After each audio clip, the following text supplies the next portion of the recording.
ഇന്ത്യയെ സംബന്ധിച്ച് ഏറ്റവും അധികം ഹീനമായ ഒരു പ്രവൃത്തി അത് ബംഗ്ലാദേശിൽ സംഭവിച്ചിരിക്കുന്നു. അതിനെ ശക്തിയുക്തം എതിർക്കുകയാണ് ഇന്ത്യൻ ജനത മുഴുവനും.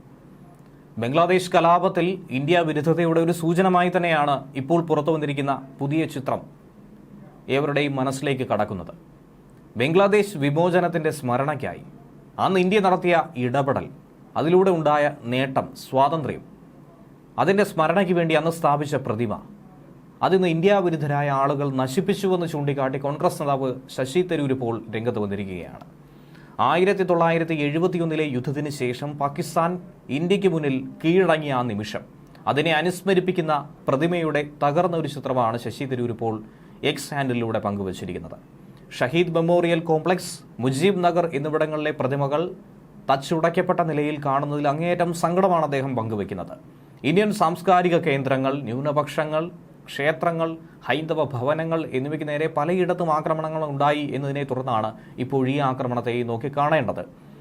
ഇന്ത്യൻ സൂചനകളെ, സിംബലുകളെ ഒക്കെ തന്നെ നശിപ്പിക്കുന്ന രീതിയിലുള്ള പ്രവണത അവിടുത്തെ കലാപകാരികൾ അഴിച്ചുവിടുന്നതൊക്കെ അങ്ങേയറ്റം അപലപനീയമാണ്.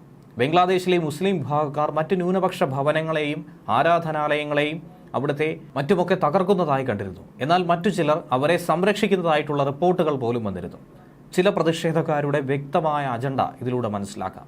എല്ലാ വിശ്വാസത്തിലുമുള്ള വിദേശികളുടെ, ബംഗ്ലാദേശികളുടെ താൽപ്പര്യങ്ങൾ കണക്കിലെടുത്ത് മുഹമ്മദ് യൂനസും അദ്ദേഹത്തിന്റെ ഇടക്കാല സർക്കാരും രാജ്യത്ത് ക്രമസമാധാനം പുനഃസ്ഥാപിക്കേണ്ടത് അത്യാവശ്യമാണ്. ഈ സംഘർഷ സമയത്ത് ഇന്ത്യ ബംഗ്ലാദേശിലെ ജനങ്ങൾക്കൊപ്പമുണ്ട്. എന്നിരുന്നാൽ പോലും ഇത്തരത്തിലുള്ള അരാജകത്വ നടപടികൾ ഒരിക്കലും ഇന്ത്യൻ ജനതയ്ക്ക് അംഗീകരിക്കാൻ കഴിയില്ല എന്നാണ് തരൂർ തന്റെ സമൂഹ മാധ്യമത്തിൽ കുറിച്ചിരിക്കുന്നത്. ഇന്ത്യക്കും പറയാനുള്ളത് അക്കാര്യം തന്നെയാണ്. ന്യൂനപക്ഷ വേട്ടയാടൽ അടക്കം കഴിഞ്ഞ ദിവസങ്ങളിൽ വാർത്തയായി പുറത്തു വന്നു.